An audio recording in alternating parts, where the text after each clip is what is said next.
Right?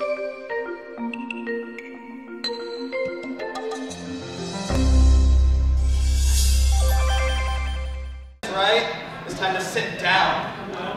Like now. That was really bad, sorry. Okay. Recording. It's recording? Alright. Can we just cut that out from Alright, cool. Alright. Assalamu alaikum warahmatullahi everybody. Thank you guys so much for coming. I know, yeah, we're running Desi out of standard time, as usual, late. But inshallah we'll make the most of it with what's next for the rest of the time being. Our itinerary so far, we're going to start inshallah with Ustad Mullah, Brother Harith Vora, doing Quran for us.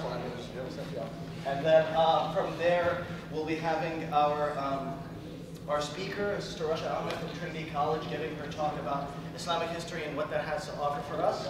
And then from there, we have some activities set up for you guys in the back, and that'll run until around like 7:40-ish. And then from there, we're gonna leave this whole place and hop over to the ICUC for dinner, inshallah. And that's Little Aladdin's, they hooked us up. So inshallah, let's look forward to it, okay? With that being said, let's give a round of applause for Brother Harith, who will be reciting some Quran for us. Bismillah.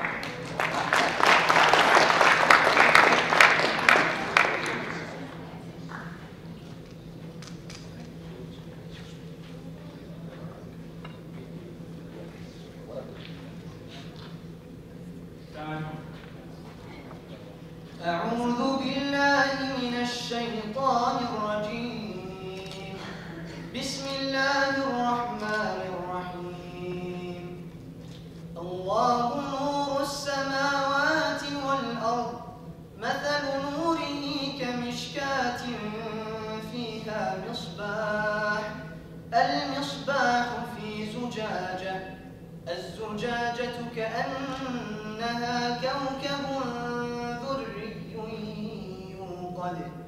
يوقد من شجرة مباركة زيتونة لا شرقية ولا غربية يكاد زيتها يضيء ولو لم تمسسه نار نور على نور يهدي الله لنوره من يشاء ويضرب الله الأمثال للناس والله بكل شيء عليم في بيوت أذن الله أن ترفع ويذكر فيها اسمه يسبح له فيها بالغدو والآصال رجال لا تلهيهم تجارة ولا بيع عن ذكر الله وإقام الصلاة وإيتاء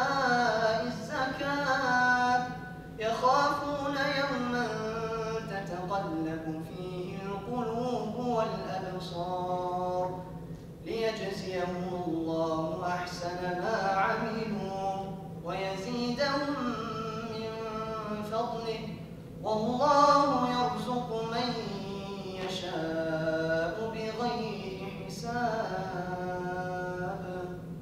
صدق الله العظيم.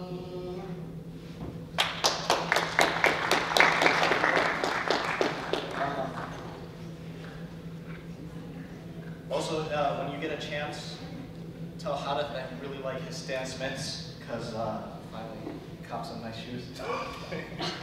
Anyways, okay, so with that being said, we'll move on.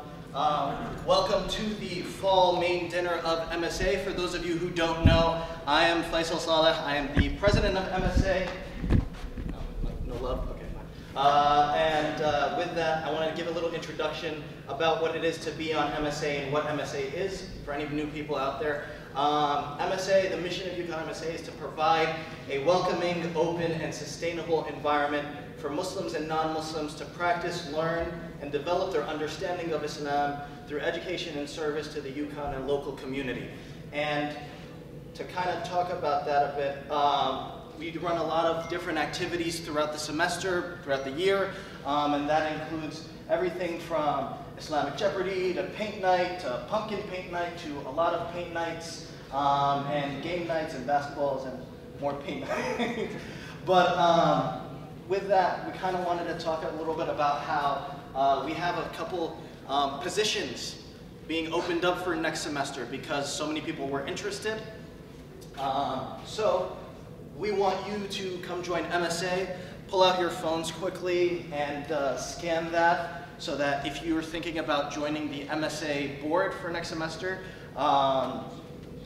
just like save that link when you want to. And then we'll also be putting that up on Facebook, Instagram. Yeah, that's all we have, right? Twitter, do we have Twitter? I don't know.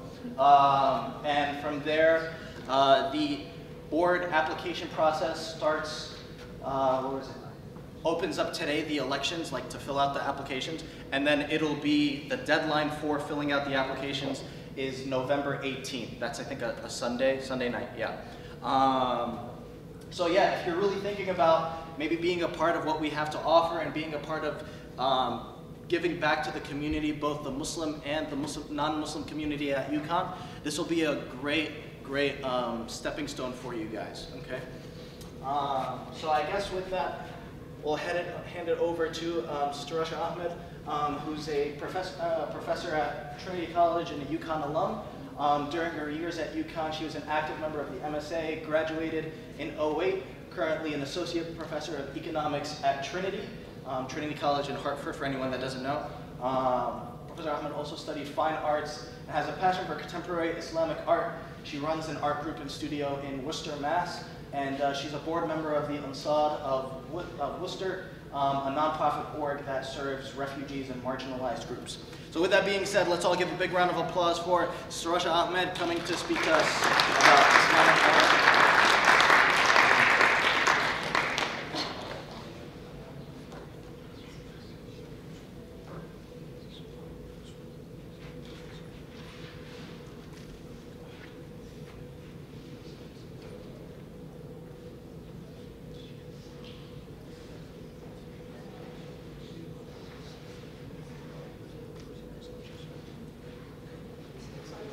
So you need to just, and it's, to the mic. Assalamu alaikum. I greet you with the greetings of Islam. Thank you so much for inviting me to come to UConn. I have so many memories on this campus. I've spent 8 years doing my master's and my PhD, and I remember those nights where we used to stay up and study for an exam. It would be nice to have an event organized by the MSA where we can just get a chance to have a break and see each other for a small meal. So thank you so much again for inviting me, and thank you, Brother Faisal, for the introduction. Can everyone hear me properly? People at the back? Okay.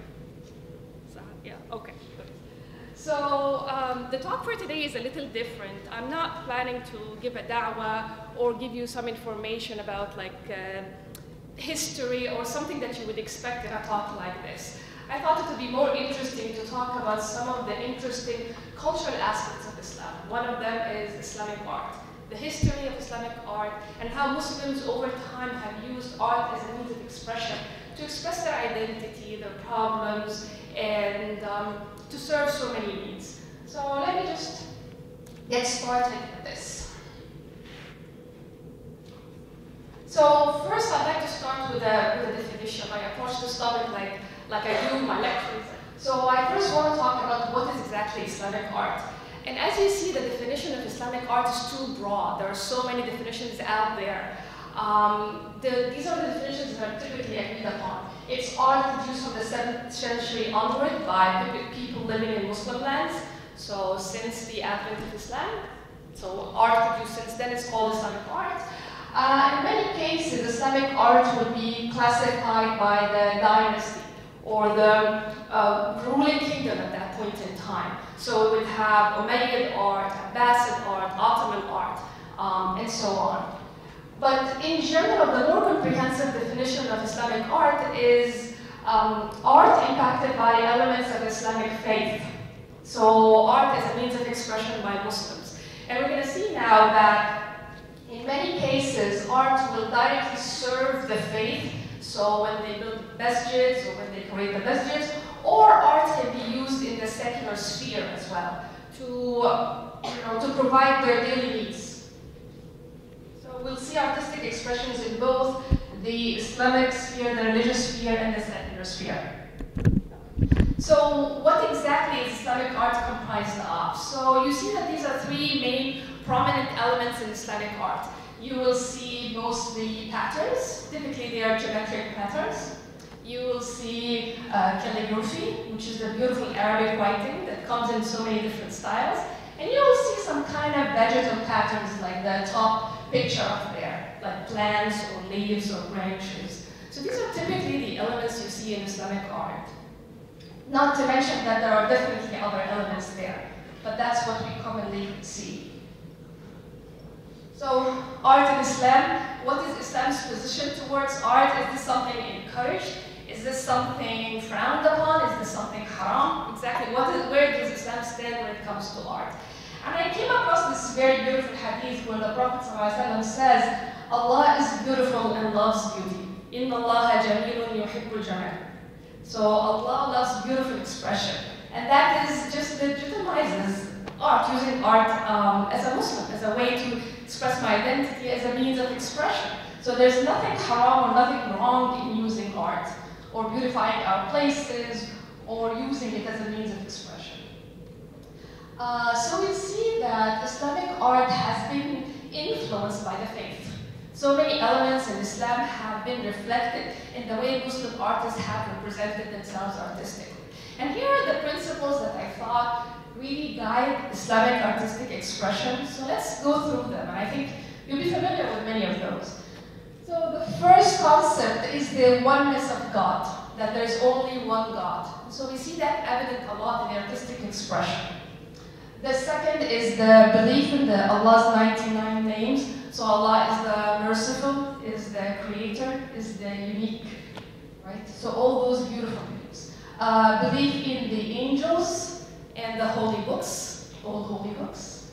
Belief that the prophets are human messengers. So they have no divinely significance. They are simply just human beings with the message to convey to others. The concept of the world as a temporary place, it's not eternal, it's gonna last, not for long. And the final point, that people are created equal.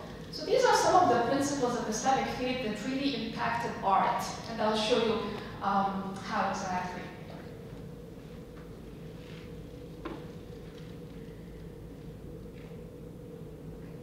So a little bit of history before the advent of Islam.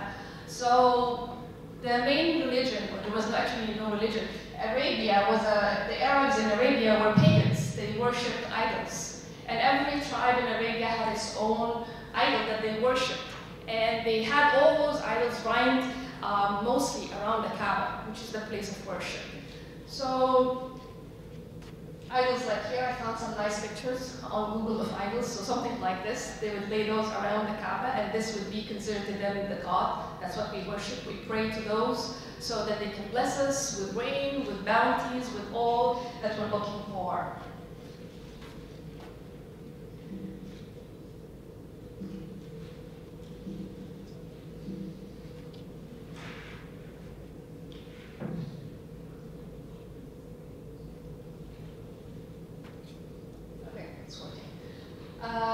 So idols were originally sculptures that people use. So anybody knows the history of where the sculptures come from? We have so many names of idols that the Arabs worshipped in Arabia, like Suwa, Waddin. Anybody knows the names? They're mentioned in the Quran in scattered places. So anybody knows the history of where these names come from? So basically, these were actual people at one point in time who were very righteous. And they were taken as the guidance of their own people, the guidance of those tribes. And when those righteous people passed away, the Arabs decided to build some kind of statues to remember them. So we're going to put those pictures or statues or representation of them to remember those people. And eventually, over time and through generations, rather than using them to remember somebody who's passed away, they used them as a means of worship.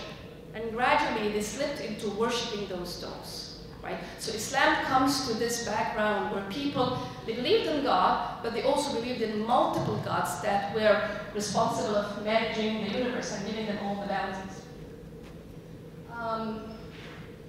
So eventually the sculptors, as I mentioned, they assumed a divine significance and worship for themselves. The Quran tells a very similar story that I came across in Surah Taha. The story is very interesting. The ayahs talk about the conversation that Moses had with Bani Israel, with his people, right? After he met with Pharaoh, with the Pharaoh, and God saved them and they crossed the Red Sea. And then Moses goes to get the revelation from God, and in the meantime, his people go back to worshiping some idols after they got the truth from God.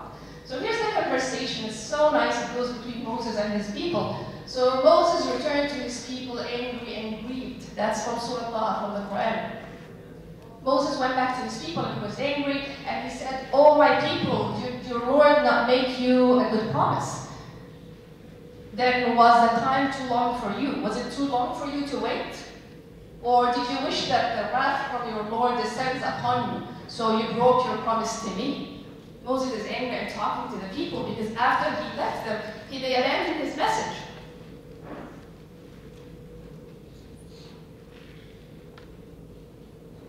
So people answered back. Of course, they had to defend themselves. They said, "Oh Moses, we did not break our promise to you by our will, but we were made to carry burdens from the ornaments of the people, of the Pharaoh. So when we left our people, we had so much gold with us. And what we did is we, with the aid of a man named Samiri, we simply melted that gold and he shaped it in the form of a cow or a calf. And it made some noises and we thought it was your God, it was your Lord, and we started worshiping it." Okay. So this is such a sad conversation that goes between Moses and his people that shows how people quickly reverted into worshiping idols after they got the message clearly from God. And with that, so with that in mind, as Muslims, we're very mindful that this gradual slipping into worshiping idols may happen potentially. And from that perspective, there is some limitation of this kind of artistic expression. In the end, Allah says in the Quran that they not see that it could not return to them any speech, meaning the calf that they worship, it could not talk back to them, it did not help them. It did not possess for them any harm or benefit, and yet they worship it.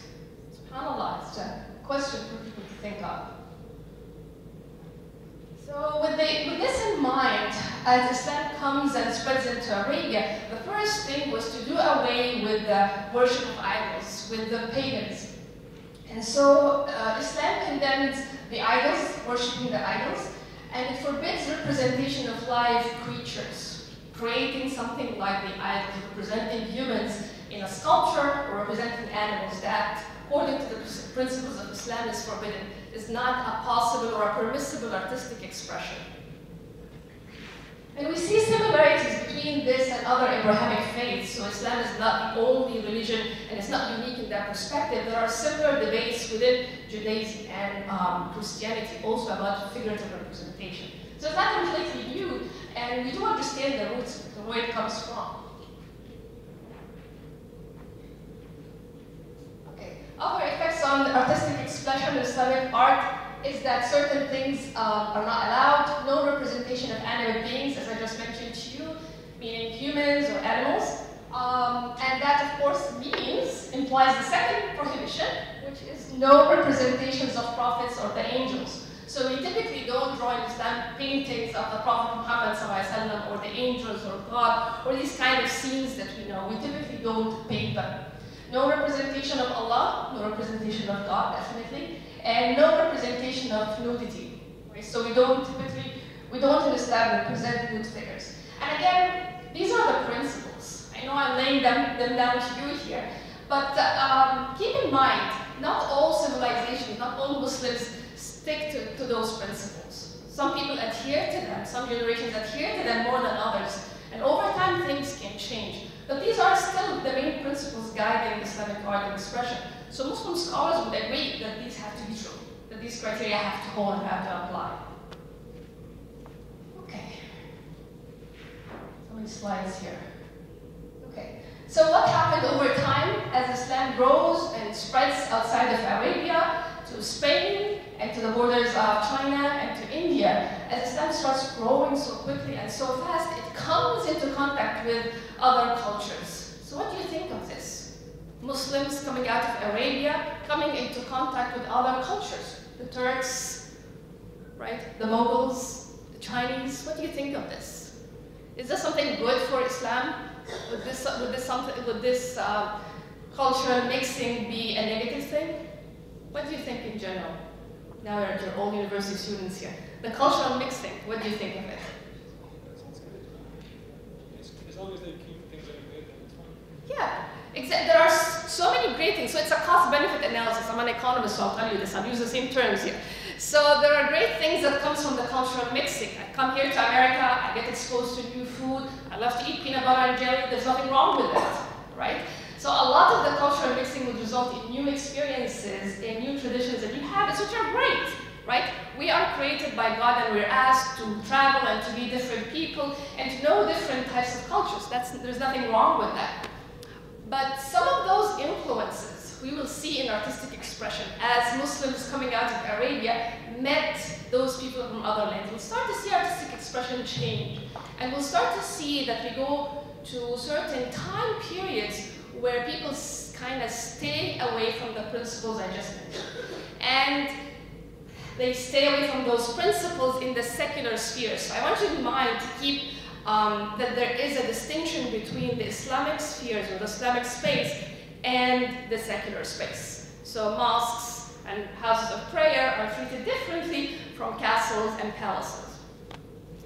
Okay, so as Islam spreads now, we're going to see a lot of positive effects in terms of discovering new media, new dyes, new colors that they use, better dyes.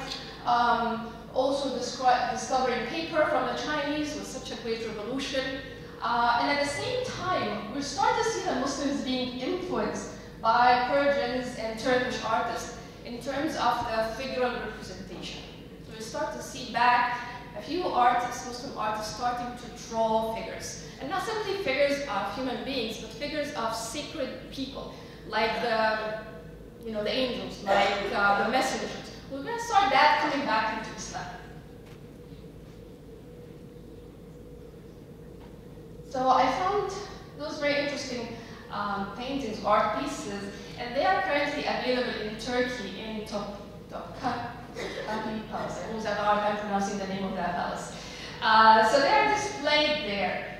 The first one here, the one on my left, with the orange desert here, it's supposed to be a representation of the Prophet. Okay, do you see how things have changed now and how we've moved away from the principles I just mentioned?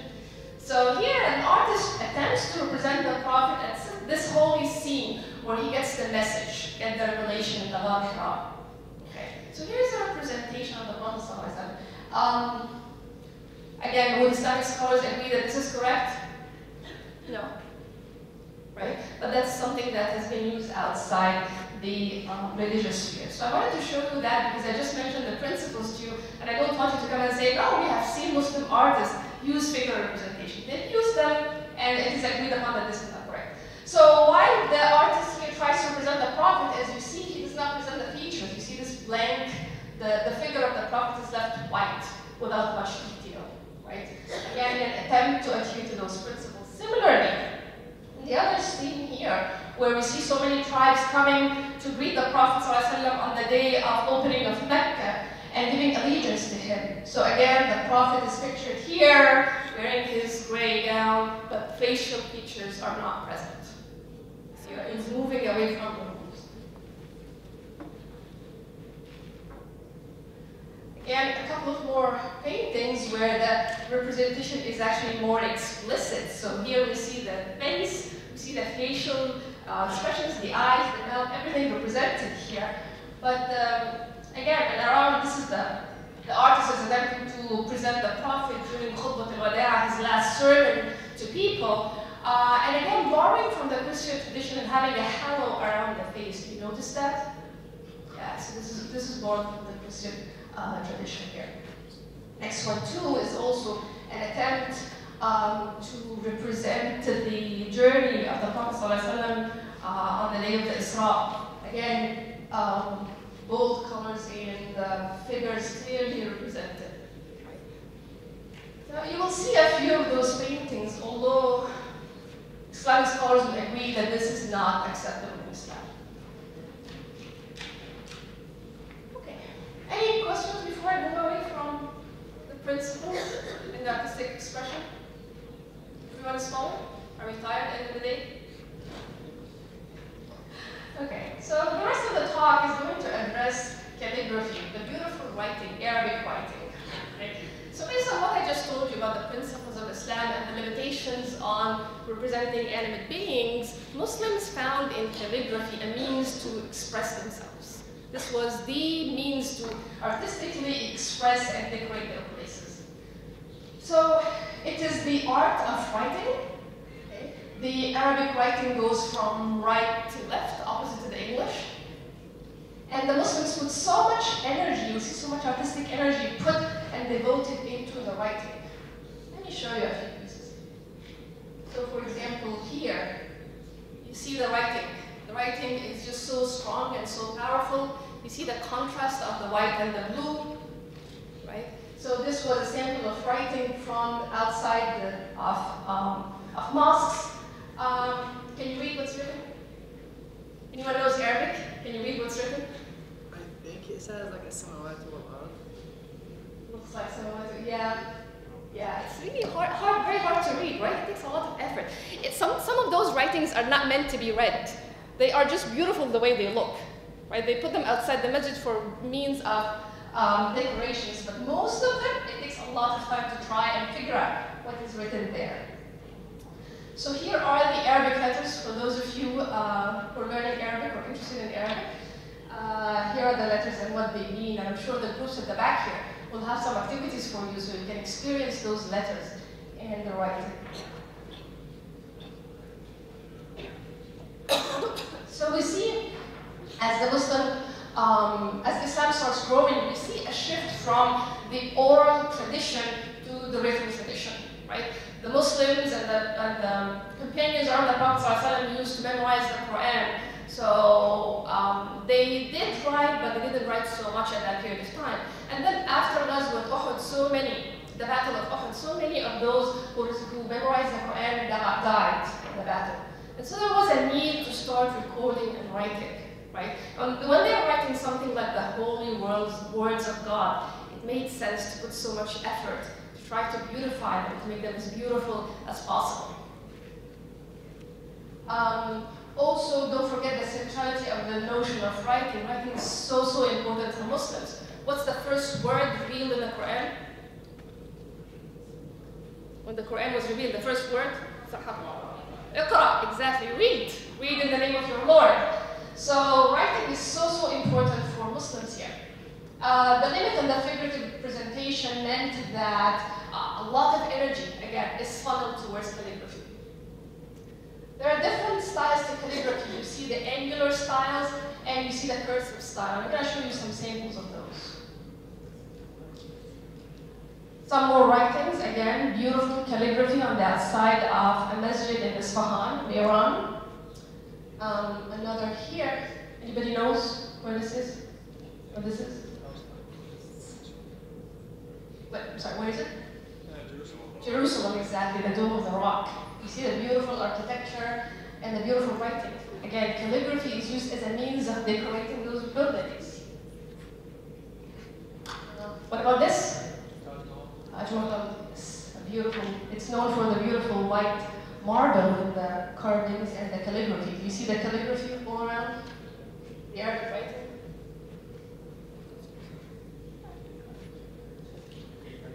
What about this? This looks different. Yeah?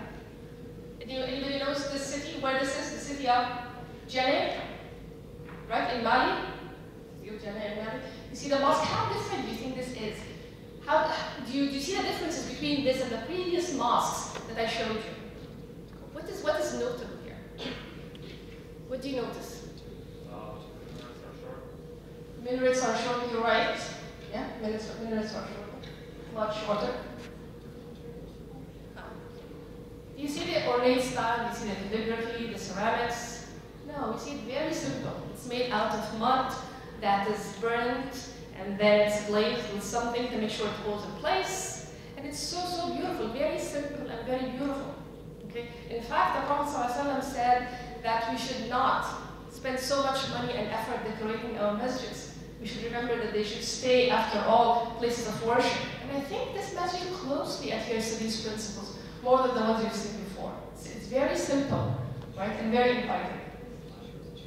And again, remember that I told you that as Islam spreads, other cultures, when they adopted Islam, they had their own interpretation of how to build masjids and how to represent themselves artistically. So this was the African representation. And if you see in African art, it's very bold, it's very simple, it focuses on colors and shapes, and you see that evident here in the masjid.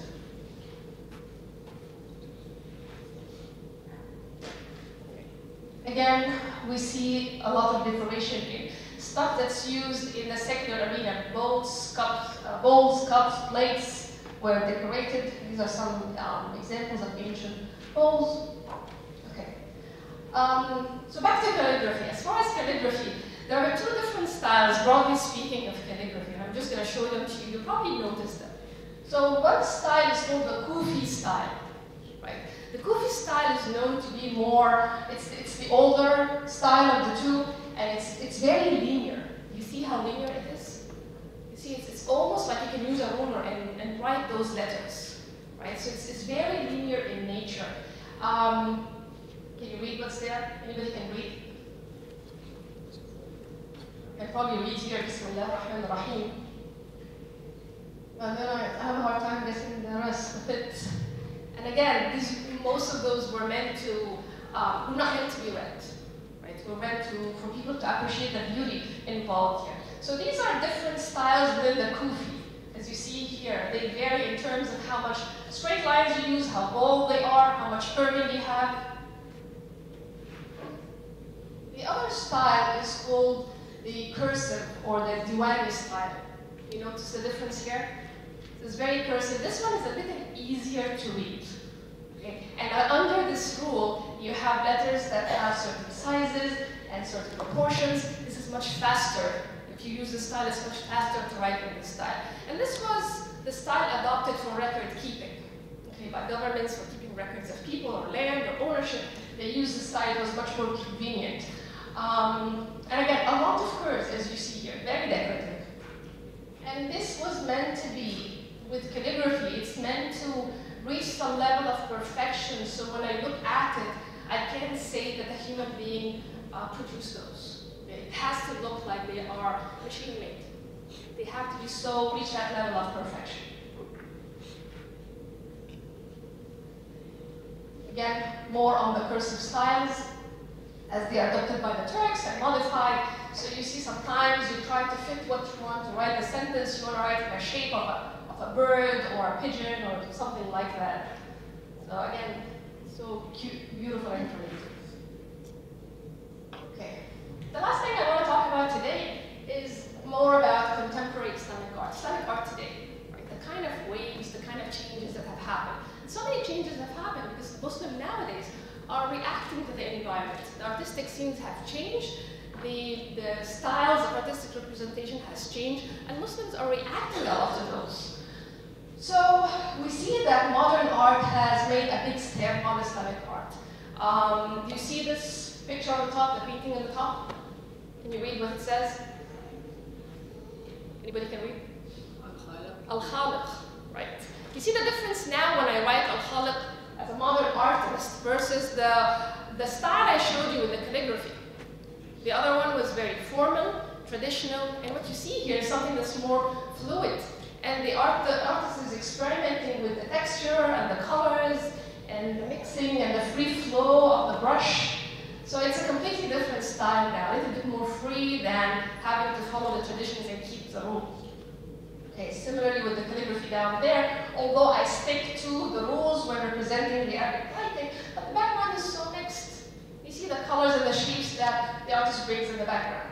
So we see a lot of changes along two dimensions, the techniques used. So our Muslim artists are moving away from the formality and adopting more modern techniques. As well as the themes too. The themes now touch upon more contemporary issues, contemporary and social issues. This is an artistic representation of the mosque, and I thought that would be interesting if you put this in contrast to the more traditional approaches to representing a mosque. You see the differences here? This is more flat, right? The other ones were more three-dimensional. This is more flat, and the focus here is on the shapes, the colors, the patterns the artist is making. It's very simple. It doesn't look realistic, but it's not meant to be realistic. It's meant for us to appreciate the combination of shapes and colors involved here.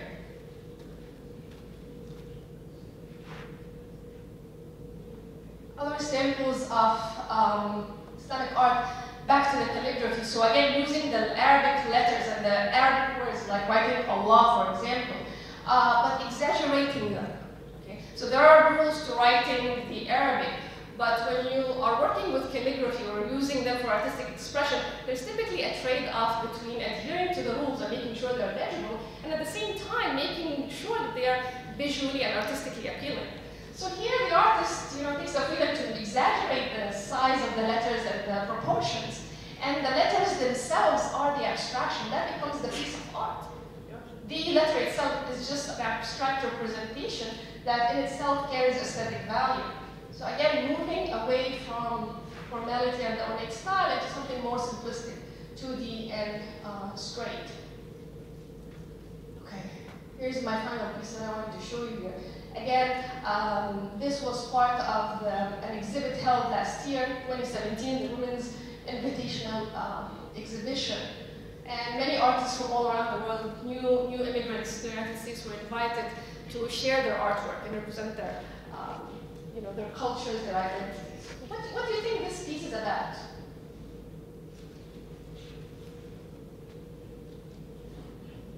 Does it look like it's modern?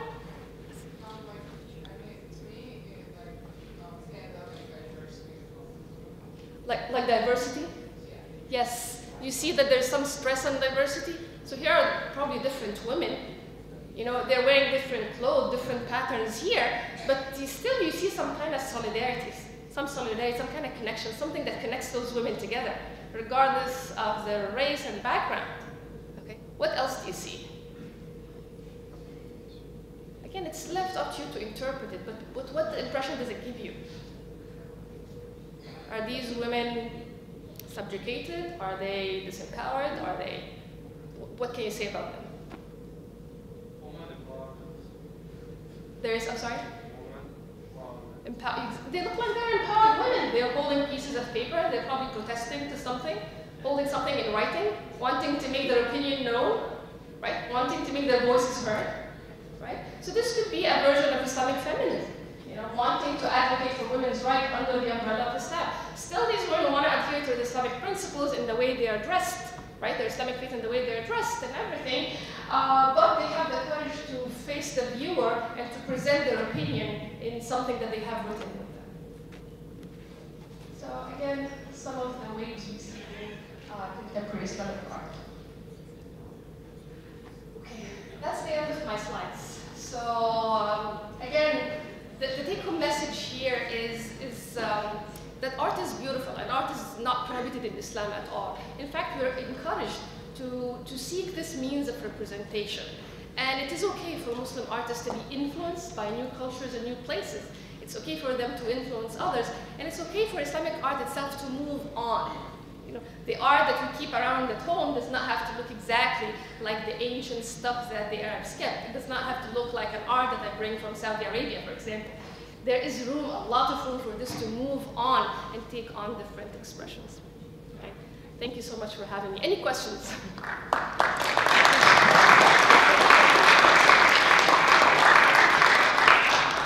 Yes? How are the Muslims able to produce animated films if they're not able to represent living things? Great. So I am not a religious scholar, but I will tell you that there is a prohibition on the artistic representation of animate beings. So I'm creating something. So some scholars think that I'm assuming the role of God, the creator, and creating something. But Surprisingly enough, Muslim scholars were okay with digital imaging. Okay. Yeah, because you capture a moment, it is not exactly like trying to create something. Yeah. Okay, but that's a good question, a good observation.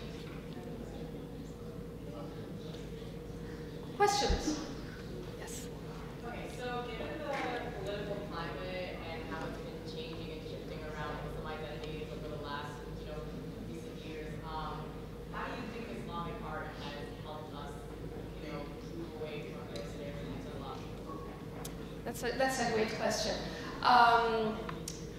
So one thing I wanted to tell you, and I forgot to mention it in the presentations here, is, and I can't resist the economist inside me, art is a luxury good, meaning you will start to see people spending in art and investing in art at high levels of income, right? With certain levels of affluence, you will see art flourish, right? So currently, when you're looking at the state of Islamic art and produced back in Muslim countries, a lot of Muslim countries now are, going through war and going through some significant economic conditions. So that, as a factor, is a factor that inhibits artistic production, right? Just because we know it's a luxury good. Art plays a significant role in trying to bridge the gaps and stereotypes, right? This was the second part of your question, I think, about stereotypes, and yes. So art plays a significant role, right? So the stereotypes that people create around Muslims, which we know are not true, are basically used as means to distance Muslims from the rest of the people. So they look like scary people and try to avoid them, keep a distance from them. That's what these stereotypes are trying to do. So our role as Muslims is to reach out to people and say, no, we're human beings. We're not what you think. Come see our art. One way to invite people into the Muslim life and the Muslim identity is to present Islamic art to them. This would be something I think that's appealing. Art is a global language, right? And that will serve as a very important step towards bringing down those stereotypes, the fear. I teach a course this semester about segregation and African American segregation and segregation faced by other groups and the economic implications of those. So just yesterday we decided in class that a lot of this stems from stereotypes. And it's the role of those people who are marginalized to stand up and fight those stereotypes. And not fighting them by force or by violence, fighting them, I mean, by saying, here I am a human being. Come join me, let's experience something together. So I think art provides this very powerful message of connecting with people just as human beings. And that's enough, I think, in itself, that's enough to dissolve so many of the barriers and so many of those negative stereotypes. Another question. Yes. You mentioned before that Islamic design in art in general has been affected by the fact that we believe in only one God. Yes. And other factors. My question is about the designs that we have now, especially the geometric designs. How do we come up with those, and how can we relate those to anything that we have in the religion? You're right. So you mean when I look at the geometric designs, how are these influenced by the principles I was talking about? That's a good question. So many people have commented, if you look at the mosques and those geometric designs, they seem to be infinite, right? They don't end. Maybe they start from a center, but they don't end. And in this, in the way they project themselves, they are reminding us of God, right? So some scholars said that Allah is infinite. And so, we try to create those patterns everywhere that never end. You cannot, trace a beginning and an end to them. And some people have commented that this is reflecting the divinity and the uniqueness of God. Yeah. So, that's one explanation that I came up with. Yes? So in terms of the linear writing the Kufis, yes.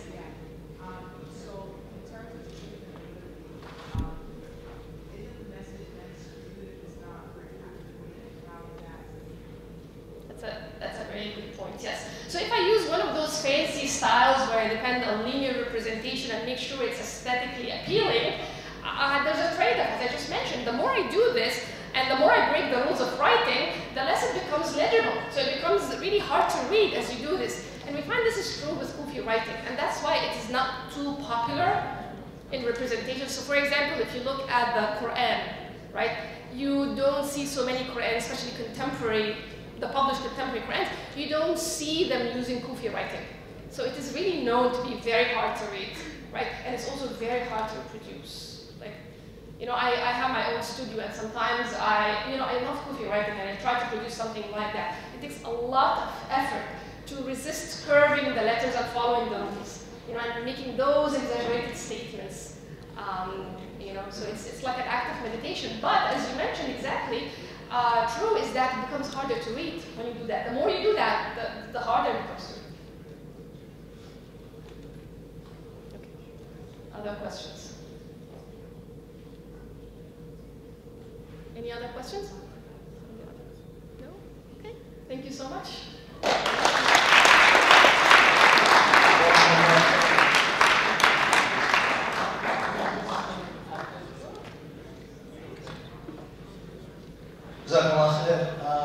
Rasha, thank you so much for coming here. We really appreciate you for everything that you were able to offer to us today. We hope you can come back, inshallah, sometime maybe next semester, even, inshallah. So now we'll get to the fun part of tonight. No food? No. We have activities in the back for you guys, from like hijab wearing, thobe wearing, stations. We have a dawah table too in the back for anyone that has any questions. We even have, what do we have? Oh, play this game. We have this board game in the back. It's called Race to the Kaaba. It's a really fun game. And finally, what is it? Anything else? Oh, and of course a calligraphy station. What would the event be without like a calligraphy station? And then for anyone that missed out in the beginning, right, we have 5 positions open on MSA board. And we really want you guys to really be a part of this and give back to the community. And this is how you guys can do it. So scan that for the applications, and they start opening up tonight, okay? Oh, last thing, yeah, so after everyone's done, we'll give everyone like 15 minutes with the activities, and then from there we'll head over to ICUC for dinner, inshallah, okay? All right, jazakallah khair.